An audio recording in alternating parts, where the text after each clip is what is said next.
తెలుస్తున్నాయి. అందులో భాగంగా బీజేపీలో అలయన్స్ లో భాగంగా ఆయన డిప్యూటీ సీఎం గా మహారాష్ట్ర డిప్యూటీ సీఎం గా కొనసాగుతున్నారు. బీజేపీకి అత్యంత సన్నిహితంగా కేంద్ర హోంమంత్రి, అదేవిధంగా ప్రధాని మోదీకి సైతం కూడా అత్యంత సన్నిహితంగా అజిత్ పవార్ ఉంటారనేది కూడా అజిత్ పవార్ ఉంటున్నారు.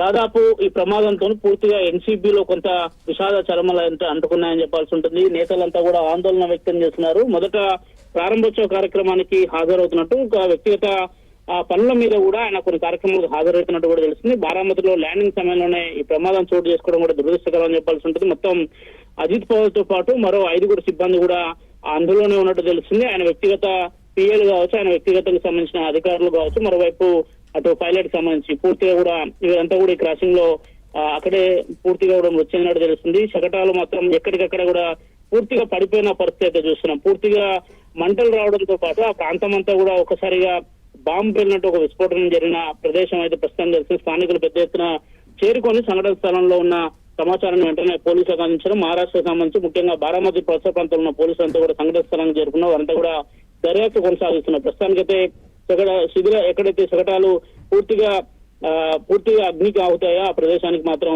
అటు మెడికల్ టీమ్ తో పాటు ఇతరులు చేరుకున్నారు. వారి డెడ్ బాడీని గుర్తించే ప్రయత్నం కూడా అధికారులు చేస్తున్నారు. ఎందుకంటే పూర్తిగా ఒక బాంబు విస్ఫోటనం జరిగింది, ఒక క్రాషింగ్ జరిగింది. ఆ క్రాషింగ్ సంబంధించిన అంశంలో ఎవరి మృతదేహాలు ఏంటనేది కూడా కొంత అంతుపట్టని పరిస్థితి నెలకొంది. వాటిని గుర్తించే పనులు కూడా అధికారులు నిమగ్నమయ్యారు. మహారాష్ట్ర అంతటా కూడా విషాద ఛాయలు అలుముకున్నాయని కూడా చెప్పాల్సి ఉంటుంది. దాదాపు ల్యాండింగ్ సమయంలో కాసేపట్లో 8:45 గంటలకు మొదట ముంబై నుంచి బయలుదేరి నేరుగా బారామతి వెళ్తున్న సందర్భంలోని ప్రమాదం చోటు చేసుకుంది. అయితే కాసేపటి క్రితమే విమానం సతీష్, అయితే అంటే విమాన ప్రమాదానికి సంబంధించి ఉదయం 8:45 క్రాష్ అయినట్టుగా డీజీసీఏ చెప్తోంది.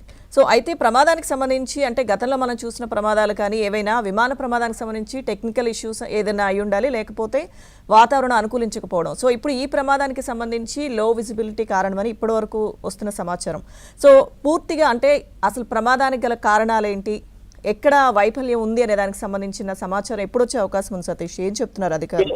ఖచ్చితంగా కూడా మీరు అడిగినట్టు డీజీసీఏకి సంబంధించి మొదట డీజీసీ ఒక ప్రకటన చేసింది. అయితే దీనికి సంబంధించి ప్రమాదానికి సంబంధించిన అంశంలో లో విజిబిలిటీ కారణమా, లేదంటే ఆ ప్రదేశంలో మొదట ల్యాండింగ్ సమయం సహకరించిందా, లేదంటే సాంకేతిక సమస్యలు తలెత్తాయి అనేది కూడా దీనిపైన ఒక క్లారిటీ వచ్చే అవకాశం ఉన్నాయి.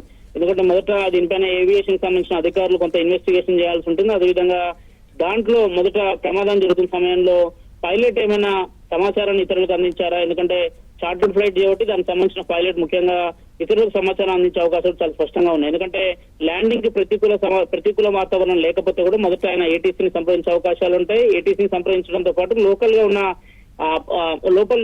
గా ఉన్న అథారిటీకి సంబంధించి కూడా ఎయిర్పోర్ట్ అథారిటీ కూడా ఆయన వారిని కాంటాక్ట్ అయ్యే అవకాశాలు చాలా స్పష్టంగా ఉంటాయి. అయితే అలాంటి సమాచారాన్ని ఏమైనా అందించారా, లేదంటే ఒక్కసారిగా సాంకేతిక సమస్య తలెత్తడంతో పాటు ప్రతికూల వాతావరణం కూడా సహకరించకపోవడంతో ప్రమాదం జరిగిందనే కోణంలో కూడా ప్రస్తుతానికి డీజీసీ సైతం కూడా ఇన్వెస్టిగేషన్ చేస్తుంది.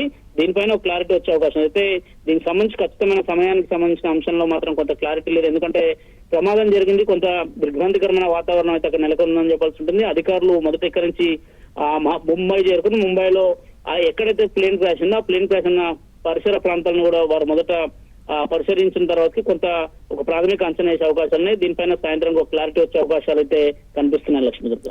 ఓకే సతీష్.